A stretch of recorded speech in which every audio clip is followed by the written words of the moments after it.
So today, I want to discuss Etch Space Salvage in Arknights Endfield and how the game mode actually sounds interesting, but in its current state, it really isn't. In fact, it's worse than that, as it has so much potential, the failure to realise that potential is ultimately worse than it never being there in the first place. And I do believe that potential exists for this mode, but it's far from being realised in its current form.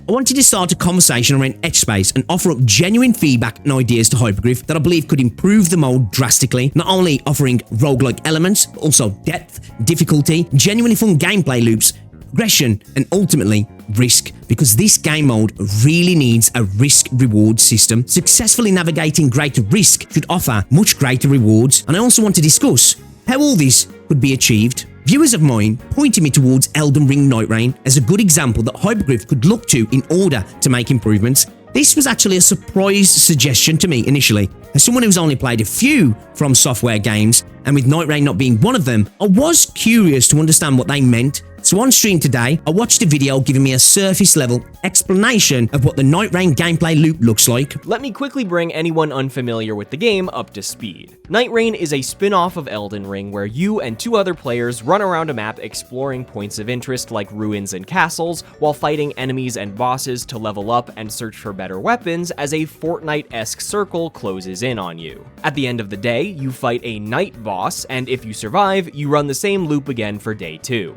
Beat the second night boss and you'll enter a final duel against one of 8 Night Lords, which you can select from before the run begins. To keep things fresh, there are also 8 unique characters to choose from, each with their own weapon preferences, passive, character skill, and ultimate. It's part Elden Ring, part roguelike, part speedrun, and part, honestly, there's not much else to compare it to. So, let's discuss how potentially Elden Ring, of all games, could offer an interesting improvement on Etch Space Salvage. But let's go deeper than that. Let's talk about systems, gameplay progression, difficulty, and rewards, and ultimately offer some feedback for the developers to improve the game. I am someone who is a huge fan of Enfield, and I do want to be part of creating genuine discussions around the game and hopefully seeing something I enjoy get better. But before we discuss changes, let's talk about what Etchspace does right and give a brief description of what it is. So, what does it do right? Well, it's different, but different doesn't necessarily mean better. However, it is a good signal of Hypergryph's intentions to actually try to offer meaningfully unique content within Enfield. The issue here is execution, not necessarily the concept of the mode itself. The mode isn't inherently bad in its foundation, it's just extremely undercooked for a permanent mode within a live service game. The derangement mechanic itself is also a very interesting idea when you start to consider its implications within a much more robust game mode. However, with the current gameplay loop lacking real depth, it doesn't offer much to the mode, not because the mechanic itself is bad, but because the mode lacks risk. Without risk, the derangement mechanic feels more like an irritant designed to prolong playtime rather than a genuinely interesting mechanic that pushes the player forward, not only in difficulty, but also in meaningful choice. So, quickly, what is Etch Space Salvage? Well, the game mode is set up to feel like a pseudo-extraction mode. You have commissions to fulfill, enemies to encounter, keys to collect, ultimately leading to a boss encounter. And all of this is done with the derangement mechanic hanging over your head, which acts like a timer. Once outside of safe zones, derangement builds over time, it spikes in combat when opening or accessing items and builds faster as you go deeper into the etch space itself. Currently, there are 4 levels, with more coming soon.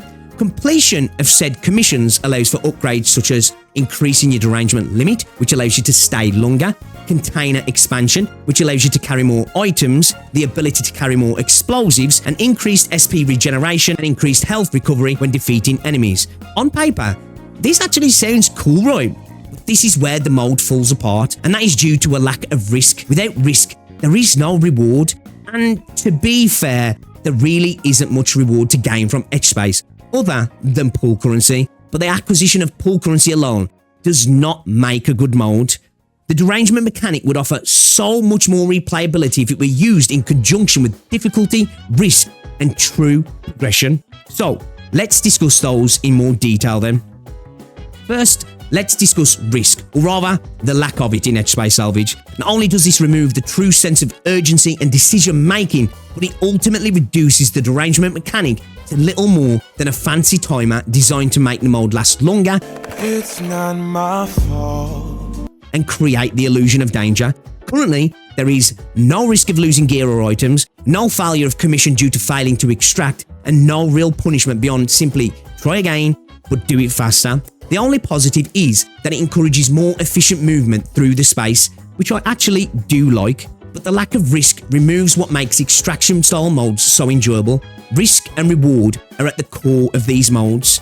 I do believe coupling true risk alongside in-mode character progression beyond what we currently have is the key to unlocking this mode. So what does that look like? In these types of modes, risk means loss. With real loss, success feels meaningful.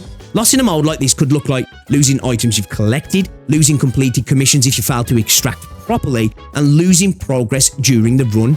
Extraction could work through consumables that allow safe extraction on the fly anywhere instantly, allowing you to get out with your items, and extraction points dotted around the map that activate when you enter them to allow you to extract if you don't have those consumables to get yourself out instantly. These consumables could also be purchased from an in-game shop, adding another layer of decision making and actual progression, and we'll talk a little bit more about the shop in a moment. Do you spend your hard-earned currency on extraction consumables to ensure safety, or do you risk pushing further and attempt to reach an extraction point manually? This offers up another level of choice for the player as well. To support this system, you can also have an out-of-run stash similar to extraction shooters, allowing you to store items between runs. Now, this brings us back to Elden Ring Night Rain. In the example we saw earlier, Night Rain involves runs split across 3 in-game days, and the goal is to loot, fight enemies, improve gear, collect resources for upgrades. At the end of each day, you fight a boss, progressing to the next stage until you face a final boss. The playable area also shrinks over time, kind of like a battle royale as well. So why bring this up? I personally like the idea of segmenting Etchspace into stages rather than simply going deeper into one space. Imagine you load into the map, there's points of interest dotted around the map as well.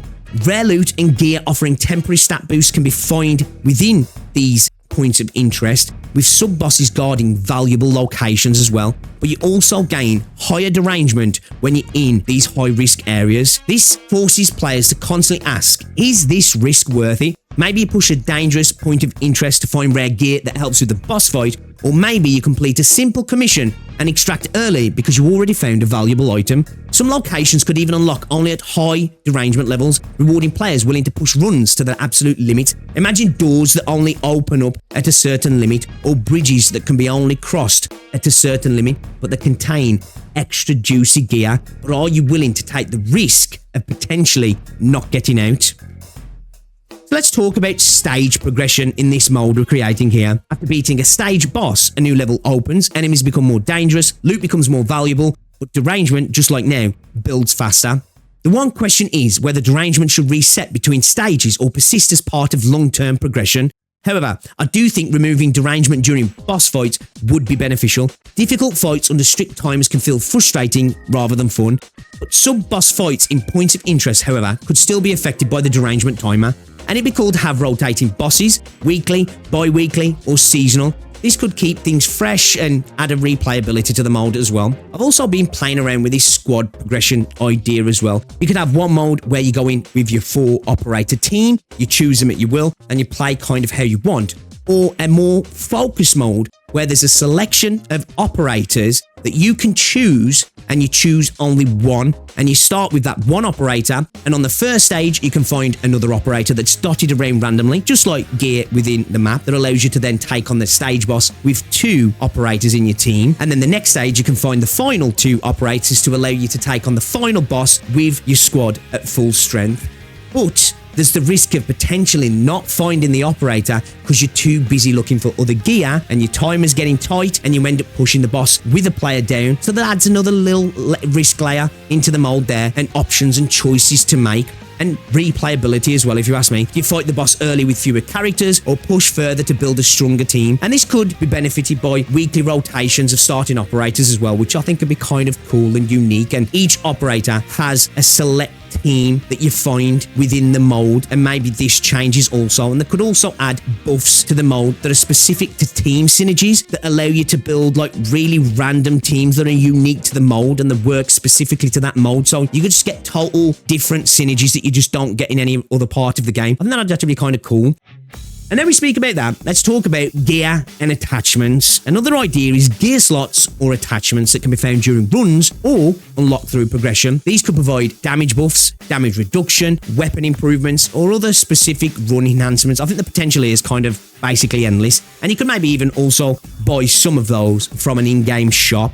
Let's talk about progression systems then, shall we? Progression is essential for a mode like this. Currently, we have some surface level progression, but it's fairly basic. Instead, progression could include permanent buffs unlocked via reward tracks, purchasable upgrades in an in-game shop, run-limited powerful items that maybe are only working for one run or a couple of runs but are incredibly powerful, character leveling that increases stats like SP regeneration, crit damage, overall damage, and just basic stats in general. This kind of permanent improvement is what players expect from roguelike style modes. So now let's talk a little bit more about the in-game shop that I've spoke about. When it comes to an in-game store, I would love to see Cannot from Arknights act as a merchant, and at this shop you could buy run items, purchase buffs, buy your extraction consumables, and trade materials gathered from runs. And you could also do merchant-specific commissions here to unlock more valuable items that you can purchase in the shop. I think that would add some more progression to the shop as well. And it would also be fun if Cannot occasionally appeared inside runs. Welcome. What can I interest you in? Well now, time to cause some mayhem. With a smaller shop with fewer items to sell, where you can buy emergency supplies or potentially gamble currency for rewards. So I've thought about, just like in extraction shooters, how you have a safety box where items that are in there don't get lost when you fail to extract. But unlike an extraction shooter that we used to, you don't get a bigger box by buying a version of the game. You can actually progress that as well. So as you get deeper into the mode and do more stuff, your safety deposit box gets a little bit bigger, but always stays smaller than your actual backpack. So you can potentially get more valuable items out, or potentially take items in for commissions, or even some of the in-game credits within the mode that you can then take to Cannot and actually gamble, go all in if you like, and come out winning big. I think this would be kind of cool as well, and meta for the OG Arknights players. I just think it'd be a fun gambling mechanic that create some fun high-risk moments, and it's a bit meta gambling within a gambling game, right? I like that idea. So, final thoughts. As you can probably tell, risk is a major focus of my ideas for improving Etch Space Salvage. I think it's imperative. Increasing risk, difficulty, meaningful progression, replayability, all of these would help the mode reach its potential. Yes, many of these ideas would require significant development time and testing, but I truly believe Etch Space could be one of the most unique modes in any gacha game if Hypergryph invests in it. At the very least, it could become something much deeper than what we have now. For Hypergryph, investing in this mode might also be the best chance of reaching something close to integrated strategies, which many players consider one of the best permanent modes in gacha games, and I tend to agree. These are just ideas that I've thrown together. I'd love to know if you guys watching think any of them are viable additions to the mode. I'd also love to hear your ideas for improving Etch Space Salvage. And hey, if you made it this far, you're a legend. Consider subscribing and liking the video. And guys, I'll see you in the next one. You're out.